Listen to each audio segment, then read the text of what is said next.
Hello, welcome to Red Shot Talks. നമസ്കാരം. ഇന്നത്തെ ഈയൊരു വിശദമായ ചർച്ചയിലേക്ക് എല്ലാവർക്കും സ്വാഗതം. ഇന്ന് സെപ്റ്റംബർ 8, 2025 തിങ്കളാഴ്ച. നമ്മളിന്ന് സംസാരിക്കാൻ പോകുന്നത് നിങ്ങൾ പങ്കുവച്ച ആ നിഫ്റ്റി 50 ചാർട്ട് വിശകലനമുണ്ടല്ലോ, നിഫ്റ്റി 50 വിശകലനം, സെപ്റ്റംബർ 9 വ്യാപാര തന്ത്രങ്ങൾ, അതിനെക്കുറിച്ചാണ്. അതെ. നമ്മുടെ ലക്ഷ്യം വളരെ സിമ്പിളാണ്. ഈയൊരു ടെക്നിക്കൽ അനാലിസിസ് വെച്ചിട്ട് നാളത്തെ, അതായത് സെപ്റ്റംബർ 9 നിഫ്റ്റിയിലെ ട്രേഡിംഗ് സാധ്യതകൾ എന്തൊക്കെയാണെന്ന് കുറച്ചുകൂടി ആഴത്തിൽ മനസ്സിലാക്കുക. ശരിയാണ്. മാർക്കറ്റിലെ ഓരോ ചെറിയ മൂവ്മെന്റ് പോലും അറിയാനുള്ള നിങ്ങളുടെ ആ ഒരു താല്പര്യം, അതുതന്നെയാണ് നമ്മളെ ഇതിലേക്ക് കൊണ്ടുവന്നത്. ഇന്ന് മാർക്കറ്റിൽ കണ്ട ആ ഒരു കയറ്റവും ഇറക്കവും ശരിക്കും ഒരു ഘട്ടത്തിൽ നല്ലോണം താഴോട്ട് പോയി, പിന്നെ കയറി വരാനൊരു ശ്രമം നടത്തി. അതൊരു ശ്രദ്ധേയമായ കാര്യം തന്നെ ആയിരുന്നു, അല്ലേ? ആയിരുന്നു. ഓക്കെ, അപ്പോൾ നമുക്ക് കാര്യങ്ങളിലേക്ക് കടക്കാം. തീർച്ചയായും. അപ്പൊ നിങ്ങൾ തന്ന ആ ചാർട്ട് അനാലിസിസ് വെച്ചാണ് നമ്മൾ സംസാരിക്കുന്നത്. ഇതൊരു പ്യുവർലി ടെക്നിക്കൽ വ്യൂ ആണ്. ഇന്നത്തെ മാർക്കറ്റിൽ നമ്മൾ ശ്രദ്ധിച്ച കുറച്ച് കാര്യങ്ങൾ ഈ അനാലിസിസ് എടുത്ത് പറയുന്നുണ്ട്. പ്രധാനമായിട്ടും റെസിസ്റ്റൻസ്, പിന്നെ സപ്പോർട്ട്, പിന്നെ RSI എന്താണ് പറയുന്നത്, വോളിയം എങ്ങനെയാണ്, ഇതൊക്കെ. പക്ഷെ ഒരു കാര്യം ഓർക്കണം, നമ്മളിവിടെ നാളെ എന്ത് സംഭവിക്കും എന്ന് പ്രവചിക്കുകയല്ല, മറിച്ച് ഈ അനാലിസിസ് പറയുന്ന സാധ്യതകൾ, ആ സൂചനകൾ, അതൊന്നും മനസ്സിലാക്കാനാണ് ശ്രമിക്കുന്നത്. അത് വളരെ പ്രധാനപ്പെട്ട ഒരു പോയിന്റാണ്. അപ്പോൾ ഇന്നത്തെ, അതായത് സെപ്റ്റംബർ 8 കാര്യങ്ങളിൽ നിന്ന് തുടങ്ങാം. ആദ്യം റെസിസ്റ്റൻസ് സോണുകൾ. വില മുകളിലേക്ക് പോകുമ്പോൾ എവിടെയാണ് തടസ്സം നേരിട്ടത്? നിങ്ങളുടെ അനാലിസിസിൽ 24,845, 24,875 എന്ന ലെവൽ, അവിടെ പലതവണ നല്ല രീതിയിൽ റിജക്ഷൻ വന്നു എന്ന് പറയുന്നുണ്ടല്ലോ. ആവർത്തിച്ച് അവിടെ തട്ടി താഴേക്ക് വന്നു. അപ്പോ ശരിക്കും അവിടെ സെല്ലേഴ്സ് നല്ല സ്ട്രോങ് ആയിരുന്നു എന്ന് കരുതണം, അല്ലേ? അതെ. ആ ഒരു സോൺ ടെക്നിക്കലി നമ്മൾ സപ്ലൈ സോൺ എന്നൊക്കെ പറയും. അതായത് ആ വിലയിൽ എത്തുമ്പോൾ വാങ്ങുന്നവരെക്കാൾ വിൽക്കാൻ താൽപ്പര്യമുള്ളവർ കൂടാൻ സാധ്യതയുണ്ട്. ഏകദേശം ആ 24,850 ലെവലിന്റെ അടുത്ത് ഇന്ന് കണ്ട സെല്ലിംഗ് പ്രഷർ, അത് ഇതിനെ ശരിവയ്ക്കുന്നുണ്ട്. ഇവിടെ രസകരമായ കാര്യം എന്താന്ന് വെച്ചാൽ, ഈ ഹൈ ലെവൽസിൽ എത്തുമ്പോഴൊക്കെ ഇങ്ങനെ തടസ്സം വരുന്നുണ്ട്, ആവർത്തിച്ചു വരുന്നുണ്ട്. അതെ. മാർക്കറ്റിനത് ബ്രേക്ക് ചെയ്ത് മുകളിലേക്ക് പോകാൻ ഒരു മടി, അല്ലെങ്കിൽ അവിടെ ശക്തമായ ഒരു പ്രതിരോധമുണ്ട് എന്നതിന്റെ സൂചനയാണത്. ഈ അനാലിസിസിലെ ഒരു പ്രധാന പോയിന്റ് അതാണ്. ശരിയാണ്, ആവർത്തിച്ചുള്ള ആ തടസ്സം. ഇനി നമുക്ക് താഴെയുള്ള ലെവലുകളിലേക്ക് വരാം. സപ്പോർട്ട് സോണുകൾ.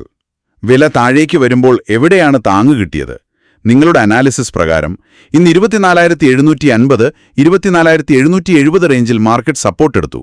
അവിടെ നിന്നൊരു ബൗൺസ്, ഒരു തിരിച്ചുകയറ്റം ഉണ്ടായി. അപ്പോൾ അവിടെ ബയേഴ്സ് വന്നു എന്ന് പറയാം. ശരിയാണ്, അവിടെ ബയേഴ്സ് സ്റ്റെപ്പ് ഇൻ ചെയ്തു. ടെക്നിക്കലി നമ്മൾ ഇതിനെ ഡിമാൻഡ് സോൺ എന്ന് പറയും. ഈ വിലയിൽ വാങ്ങാൻ ആൾക്കാർക്ക് താൽപ്പര്യം വരാം. പക്ഷേ ആ ബൗൺസിന് എത്രത്തോളം ശക്തിയുണ്ടായിരുന്നു, അത് ഈ അനാലിസിസിൽ പറയുന്നുണ്ടോ? ബൗൺസ് ഉണ്ടായി എന്ന് പറയുന്നുണ്ട്, പക്ഷെ അതിന്റെ സ്ട്രെങ്തിനെ പറ്റി ഡീറ്റെയിൽഡ് ആയിട്ട് പറയുന്നില്ല. പക്ഷെ ആ ലെവൽ 24,750, 770 അതൊരു സപ്പോർട്ടായി പ്രവർത്തിച്ചു എന്നത് പ്രധാനമാണ്. ഇനി ഇതിന് താഴെയുള്ള സപ്പോർട്ട് ലെവലുകളും പറയുന്നുണ്ട്. 24,700, 24,725 അടുത്ത സപ്പോർട്ട്. അതിനും താഴെയാണെങ്കിൽ 24,640, 24,670 ഇതൊരു പ്രധാന സപ്പോർട്ട് സോണാണ്. താഴോട്ട് വന്നാൽ ഇതൊക്കെ നിർണായകമാകും. ശരി. അപ്പോൾ സപ്പോർട്ട് ലെവലുകളും കിട്ടി. ഈ അനാലിസിസിൽ RSIയെക്കുറിച്ചും പറയുന്നുണ്ടല്ലോ. 5 മിനിറ്റ്സ് ചാർട്ടിൽ RSI 41.33 ആണെന്നും അതൊരു മൈൽഡ് ഓവർസോൾഡ് സോൺ ആണെന്നും പറയുന്നു. എന്താണ് അതുകൊണ്ട് ഉദ്ദേശിക്കുന്നത്? RSI റിലേറ്റീവ് സ്ട്രെങ്ത് ഇൻഡെക്സ്, അതൊരു മൊമെന്റൽ ഇൻഡിക്കേറ്റർ ആണ്. മാർക്കറ്റിന്റെ സ്പീഡ്, അതിന്റെ മാറ്റമൊക്കെ അളക്കാൻ ഉപയോഗിക്കും. സാധാരണഗതിയിൽ 30 താഴെ വന്നാൽ ഓവർസോൾഡ് എന്നും 70 മുകളിൽ പോയാൽ ഓവർ ബോട്ട് എന്നും പറയും. ഇവിടെ 41.33 എന്ന് പറയുന്നത് 30 അത്രയും താഴെയല്ല, പക്ഷെ ഒരു മൈൽഡ് ഓവർസോൾഡ് എന്ന് വേണമെങ്കിൽ പറയാം. അതുകൊണ്ട് ഉദ്ദേശിക്കുന്നത് എന്താണെന്ന് വെച്ചാൽ, ഈ അടുത്ത സമയത്ത് കുറച്ച് വീഴ്ചയുണ്ടായല്ലോ, അതിനുശേഷം മാർക്കറ്റ് ചിലപ്പോഴൊന്ന് സ്റ്റെബിലൈസ് ആകാൻ നോക്കാം, ഒരു കൺസോളിഡേഷൻ. അല്ലെങ്കിൽ ഈ സപ്പോർട്ട് ലെവലിൽ നിന്ന് ഒരു ചെറിയ ഇൻട്രാഡേ ഡൗൺസ് വരാനുള്ള സാധ്യതയും തള്ളിക്കളയാൻ പറ്റില്ല. അപ്പോൾ ഇതൊരു വലിയ തിരിച്ചുവരവിന്റെ സൂചനയല്ല. അല്ലല്ല, അങ്ങനെയല്ല.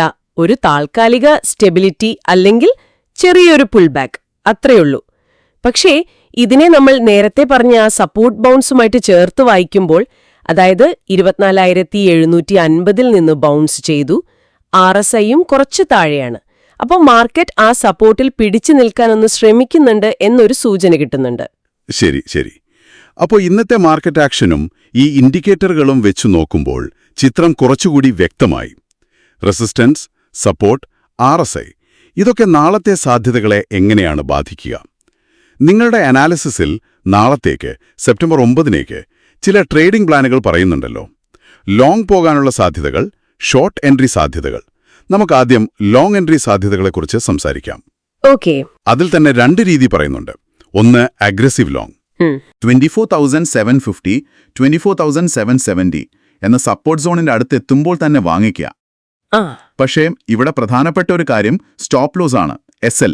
നിർബന്ധമായും നമ്മൾ വിചാരിച്ചതിനെതിരെ പോയാൽ നഷ്ടം ലിമിറ്റ് ചെയ്യാൻ ഈ സ്ട്രാറ്റജിയിൽ SL 24,725 താഴെ വെക്കാനാണ് പറയുന്നത്. ശരി. ടാർഗറ്റായിട്ട് നോക്കുന്നത് 24,825, പിന്നെ 24,850, 24,875 റേഞ്ച്. ഇത് ശരിക്കും പറഞ്ഞാൽ ആ സപ്പോർട്ടിൽ നിന്ന് എന്തായാലും കേറും എന്നൊരു പ്രതീക്ഷയിൽ എടുക്കുന്നതാണ്. അതുകൊണ്ട് റിസ്ക് ഉണ്ടാവും. ആന്റിസിപ്പേറ്ററി എൻട്രിയാണ്. അതെ. ഇനി രണ്ടാമത്തെ രീതി സേഫ് ലോങ്. ഇത് കുറച്ചുകൂടി സേഫായിട്ട് കളിക്കാൻ ആഗ്രഹിക്കുന്നവർക്ക്. ഓക്കെ. ഇവിടെ പറയുന്നത് 24,875 എന്ന ആ സ്ട്രോങ് റെസിസ്റ്റൻസ് ലെവൽ ഉണ്ടല്ലോ, അത് നല്ല വോള്യത്തോടെ, അതായത് നല്ലപോലെ ആൾക്കാർ പങ്കെടുത്ത് ട്രേഡ് നടന്ന് അത് ബ്രേക്ക് ചെയ്ത് മുകളിലോട്ട് പോയതിനു ശേഷം മാത്രം വാങ്ങുക. കൺഫർമേഷൻ നോക്കിയിട്ട്. അതെ.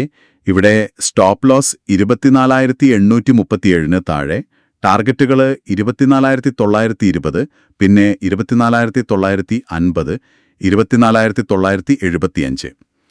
ഇതിനെ സേഫ് എന്ന് പറയാൻ കാരണം മുകളിലേക്കുള്ള മൂവ്മെന്റ് ഒരുവിധം കൺഫേം ആയിട്ടാണ് എൻട്രി എടുക്കുന്നത്, വെറുതെ ഒരു പ്രതീക്ഷയുടെ പുറത്തല്ല.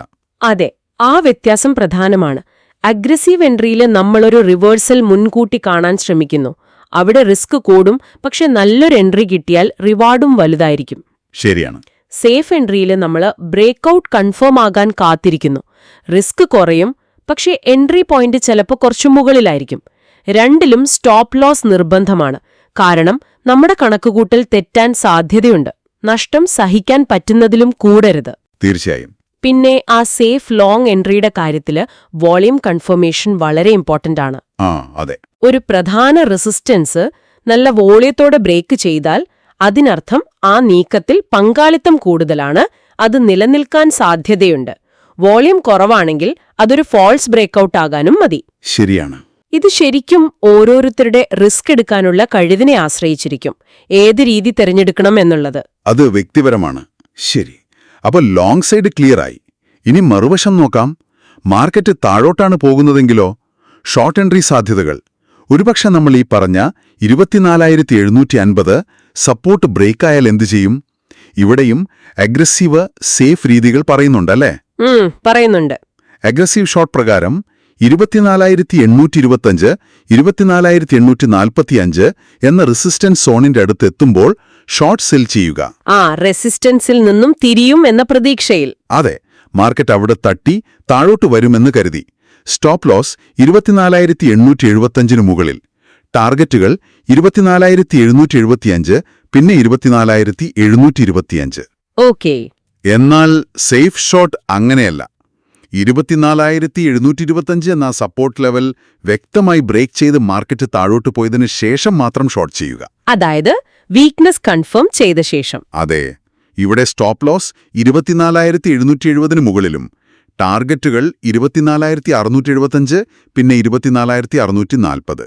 ഇവിടെയും ആ കൺഫർമേഷൻ എൻട്രിയുടെ പ്രാധാന്യം കാണാം. ഇതിന്റെ ലോജിക്കും അതുപോലെ തന്നെ. റെസിസ്റ്റൻസിൽ ഷോർട്ട് ചെയ്യുന്നത് ഒരു റിവേഴ്സൽ പ്രതീക്ഷിച്ച്, സപ്പോർട്ട് ബ്രേക്ക് ചെയ്ത് ഷോർട്ട് ചെയ്യുന്നത് ആ പ്രധാന സപ്പോർട്ട് നഷ്ടപ്പെട്ടതുകൊണ്ട് കൂടുതൽ താഴോട്ട് പോകാൻ സാധ്യതയുണ്ട് എന്ന് കൺഫേം ആയതിനു ശേഷം.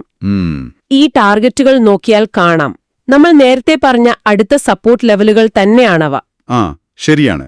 പക്ഷെ വീണ്ടും ഓർമ്മിപ്പിക്കുന്നു, ഇതെല്ലാം ഈ ടെക്നിക്കൽ അനാലിസിസ് പ്രകാരമുള്ള സാധ്യതകൾ മാത്രമാണ്, ഉറപ്പുകളല്ല. മാർക്കറ്റ് എപ്പോ വേണമെങ്കിലും മാറാം. ഇതൊരു ഗൈഡ് മാത്രമാണ്. ഓർമ്മപ്പെടുത്തൽ നല്ലതാണ്. എപ്പോഴും സാധ്യതകളെക്കുറിച്ചാണ് നമ്മൾ സംസാരിക്കുന്നത്. അപ്പോൾ ഈ വിശകലനത്തിന്റെ എല്ലാം അടിസ്ഥാനത്തിൽ നാളത്തെ മാർക്കറ്റിനെക്കുറിച്ചൊരു ഓവറോൾ വ്യൂ എന്താണ്? ഒരു പൊതുവായ ദിശാസൂചന ചുരുക്കി പറഞ്ഞാൽ എന്താണ് അവസ്ഥ? നിങ്ങളുടെ റിപ്പോർട്ട് പറയുന്നത് മാർക്കറ്റ് മിക്കവാറും 24,750 എന്ന സപ്പോർട്ടിനും 24,875 എന്ന റെസിസ്റ്റൻസിനും ഇടയിൽ ഒരു റേഞ്ചിനുള്ളിൽ നീങ്ങാനാണ് സാധ്യത. Range bound. അതെ. ഈ അവസ്ഥയിൽ ഈ പ്രധാന ലെവലുകളിൽ, അതായത് സപ്പോർട്ടിന്റെ അടുത്തും റെസിസ്റ്റൻസിന്റെ അടുത്തും എത്തുമ്പോൾ ചെറിയ ട്രേഡുകൾക്ക് ഇൻട്രാഡേ സ്കാൽപ്പിങ്ങിന് അവസരങ്ങൾ ഉണ്ടാകാം എന്നും പറയുന്നു. സ്കാൽപ്പിംഗ്, ദിവസത്തിനുള്ളിൽ ചെറിയ ലാഭത്തിനു വേണ്ടി എടുക്കുന്ന ട്രേഡുകൾ. അതെ, ആ റേഞ്ചിനുള്ളിലെ ചെറിയ മൂവ്മെന്റ്സ് മുതലാക്കാൻ അവസരം കിട്ടിയേക്കാം. അതെ, ആ റേഞ്ച് ബൗണ്ട് സാധ്യതയാണ് ഈ അനാലിസിസ് പ്രധാനമായും പറയുന്നത്. അതിനെ ഒന്നുകൂടി വ്യക്തമാക്കിയാൽ 24,750 എന്ന ലെവൽ പിടിച്ചു നിൽക്കുന്നിടത്തോളം മാർക്കറ്റിൽ ഒരു ചെറിയ ബുള്ളിഷ് ബയാസ് ഉണ്ട്, നേരിയ പോസിറ്റീവ് ചായ്വ്. ഓക്കെ, എന്തുകൊണ്ടാണ് 24,750 ഇത്ര പ്രധാനം? കാരണം ഇന്ന് മാർക്കറ്റ് അവിടെയാണ് സപ്പോർട്ട് എടുത്തത്. പിന്നെ നമ്മുടെ അനാലിസിസിലെ ഒരു പ്രധാന സപ്പോർട്ട് ലെവലുമാണത്. ശരി. എന്നാൽ ഈ 24,750 ബ്രേക്ക് ചെയ്ത് താഴോട്ടു പോയാൽ പിന്നെ ഈ കാഴ്ചപ്പാട് മാറും.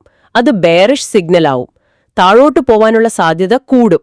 ഇവിടെ ശ്രദ്ധേയമായൊരു കാര്യം എന്താന്ന് വെച്ചാൽ, ഈ അനാലിസിസ് പ്രകാരം ഒരൊറ്റ ലെവല് 24,750 അതെങ്ങനെയാണ് ഷോർട്ട് ടേം മാർക്കറ്റ് സെന്റിമെന്റ്സിന്റെ ഒരു പിവറ്റ് പോയിന്റായി മാറുന്നത് എന്നതാണ്. അതൊരു പ്രധാന നിരീക്ഷണമാണ്. ഇത് പൂർണ്ണമായും നിങ്ങൾ തന്ന ആ ചാർട്ട് അനാലിസിസിനെ ബേസ് ചെയ്തുള്ള വിലയിരുത്തലാണ് കേട്ടോ, വേറെ ഒന്നുമില്ല. വളരെ വ്യക്തമായി. അപ്പോ ഇന്നത്തെ ഈ ചർച്ചയിൽ നിന്ന് കുറെ കാര്യങ്ങൾ കിട്ടി. പ്രധാന സപ്പോർട്ട്, റെസിസ്റ്റൻസ് ലെവലുകൾ 24,750, 24,875. അവ ബ്രേക്ക് ചെയ്താലോ പിടിച്ചു നിന്നാലോ ഉള്ള സാധ്യതകൾ. പിന്നെ നാളത്തേക്കുള്ള എൻട്രി പ്ലാനുകൾ, അഗ്രസീവായും സേഫായും ചെയ്യാവുന്നത്. പിന്നെ മാർക്കറ്റിന്റെ ഇപ്പോഴത്തെ ഒരു കണ്ടീഷണൽ ബയാസ്, അതും 24,750 എന്ന ആ ഒറ്റ ലെവലിനെ ആശ്രയിച്ചിരിക്കുന്നു. അപ്പോൾ ഈ വിവരങ്ങൾ നിങ്ങൾക്കെങ്ങനെ പ്രയോജനപ്പെടുത്താം? ഇത് നിങ്ങളുടെ സ്വന്തം അനാലിസിസിനും പ്ലാനിങ്ങിനും ഒരു ബേസായിട്ട്, ഒരു ഫ്രെയിംവർക്കായിട്ട് കാണാം. തീർച്ചയായും ഇതൊരിക്കലും ഒരു ഇൻവെസ്റ്റ്മെന്റ് അഡ്വൈസ് അല്ല.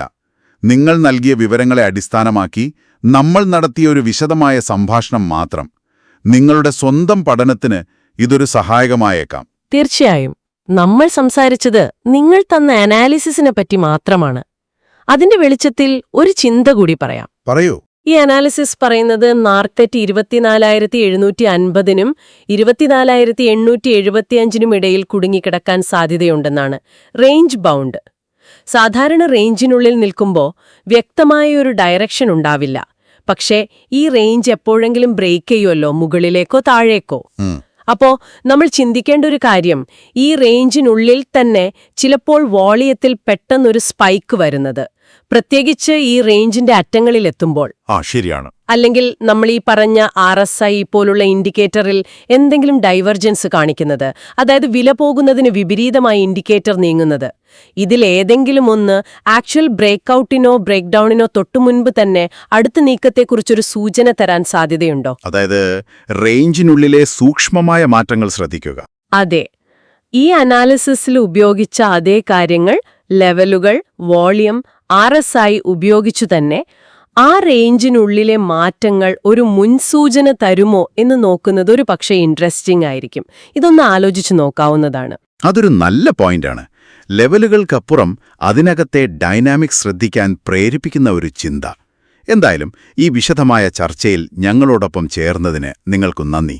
നിങ്ങൾ പങ്കുവച്ച ഈ സ്രോതസ്സും നിങ്ങളുടെ ഈ താൽപ്പര്യവുമാണ് ഇങ്ങനെയൊരു സംഭാഷണം സാധ്യമാക്കിയത്. ഓക്കെ, അടുത്ത തവണ പുതിയ വിഷയങ്ങളും വിശകലനങ്ങളുമായി നമുക്ക് വീണ്ടും കാണാം. നമസ്കാരം.